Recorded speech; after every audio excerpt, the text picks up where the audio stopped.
All right, today we're going to be analyzing Bernie Sanders' astrology chart to look at his spiritual path, the evolution of his consciousness in this incarnation, to look at the psychological blocks in his mind that are holding him back from moving along that path, and finally the alchemy, the transformational process that would help him move along that path and let go of those psychological blocks. Essentially, the remedies I would give to him if he were my client.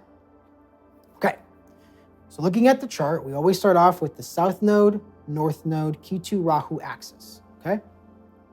Ketu is where we are most karmically comfortable, energetically comfortable, the part of the chart where Bernie Sanders has developed over many past lifetimes. For him, that is Pisces in the 5th house. Pisces is all about expansion, letting go, surrender, spiritual liberation, the transcendent. 5th house is about our personal expression. It's about our creativity, our children, romance as well, and self-identity or self-esteem is rooted here in the 5th house. So wherever the South Node is, like Ketu, in the 5th house, it's going to be somebody like Bernie who expresses themselves very consistently because we're very uptight, very restricted and limited in the South Node Ketu area of the chart because we have so much experience there. So we want it to be a certain way. This is shown by the fact that Bernie Sanders has been very consistent with the way he expresses himself in his life. He's been championing the same messages and liberal policies since the 60s, marching in the civil rights movement. If anything, we have to commend the fact that he's been very, very consistent in his messaging, his energy, and his approach to politics. And with Pisces, like I just said, the root of that messaging is he wants liberation. He wants people to have the freedom to have healthcare, the freedom to buy things and to support their family. He wants people to be liberated from the shackles of material struggle. Now, let's go to Rahu, the part of his chart where he needs to develop more in this incarnation. The area of his life where he's the least developed. Obviously a lot more now because he's so old, but what he's been developing the most. Because wherever North Node is, that's where we're least karmically developed. The most uncomfortable is our North Node axis. So you got the sun here. Any planets with the North Node Rahu are also going to be the least developed. In Virgo, in 11th house. So Virgo is a very practical sign. It's all about purity, but it's also about work, material work, struggle, right?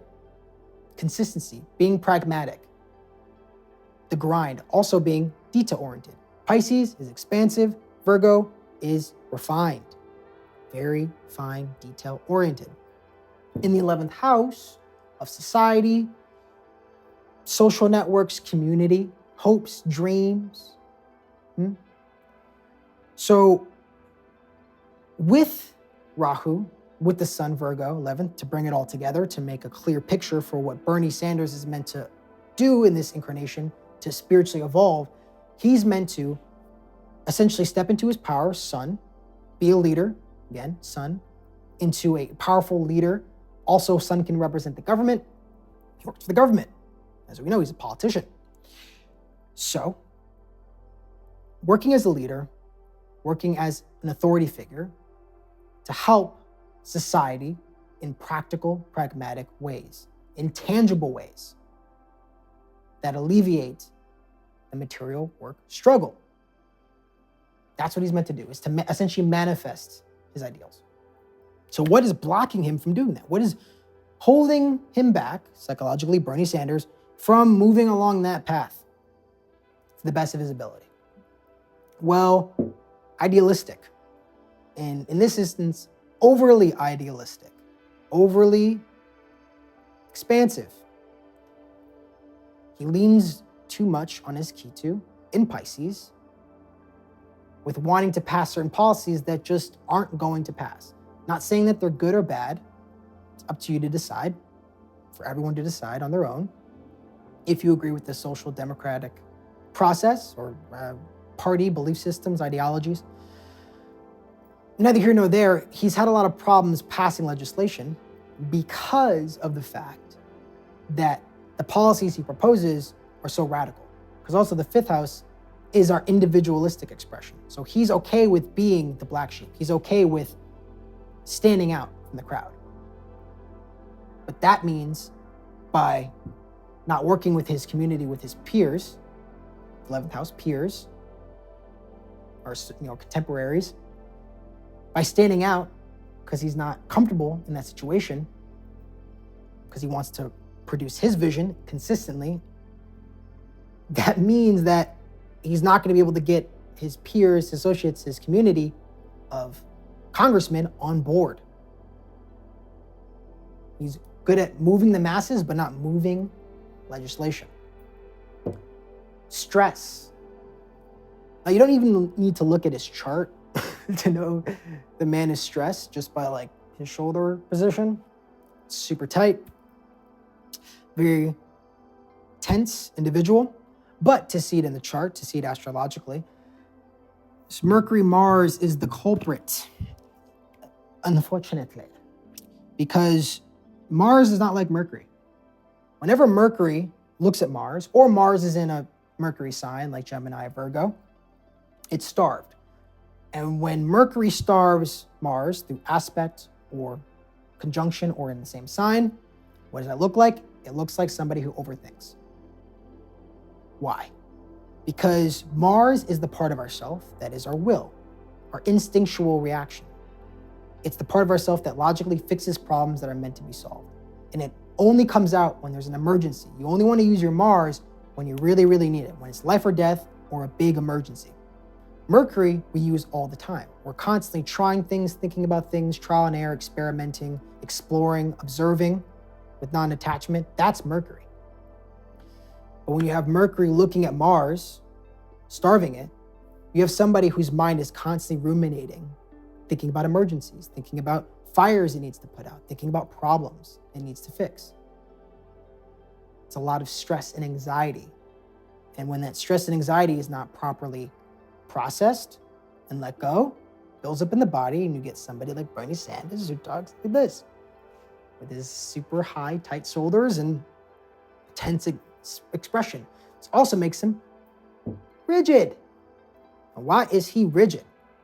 Well, other than the fact that he's stressed, like we just said, with that Mercury starving Mars, kind of back to that Ketu axis.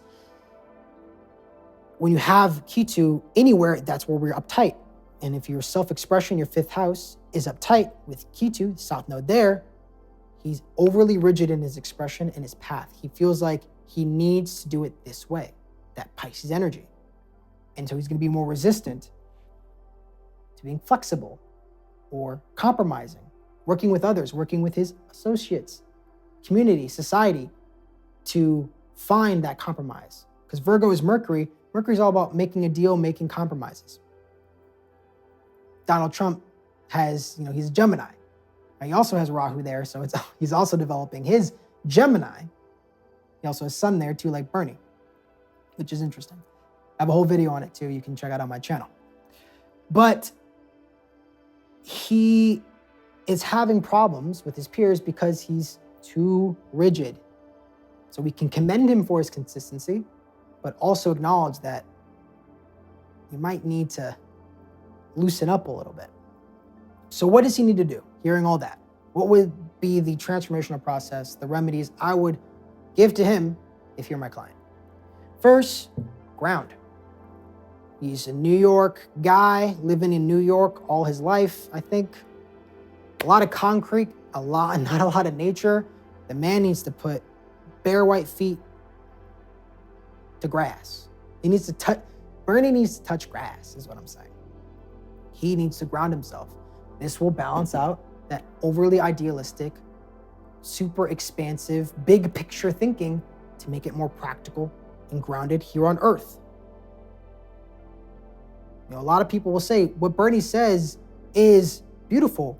It's a wonderful vision. We all would want that society, but it doesn't work in the real world. Who's to say? I can't say if it would work or not. But all we know is that other people don't think it can work. His peers and associates, more importantly, his contemporaries don't think it can work. And so that ostracizes him and makes it way more difficult to get shit done. Mindfulness helps with that stress.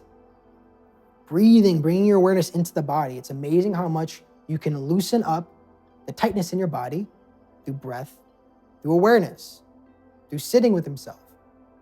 Could even do it while he's grounding. Oh my God, 2-for-1 combo special with a side of fries. Also, I mean, you could also do yoga, but I'm giving Bernie a break. I don't think he could. It'd be weird to see him in a downward dog position, at least for me. I won't speak for you. Finally, somatic release. Release that rigidity, more so of that increasing the flexibility. Our body is a direct reflection of our mind. Our mind is a direct reflection of our body. So what you do to the body, you do to the mind. What you do to the mind, you do to the body. So if you have that release of energy that's been trapped in his body, makes him more flexible, makes him more open to perhaps, maybe, being a little bit more pragmatic, being a little bit more realistic, and developing that Rahu area of his chart. Anyway, hopefully you enjoyed my analysis. I appreciate your time. Would love a like and some comments. If you have your own opinions, I would love to hear them. Cheers.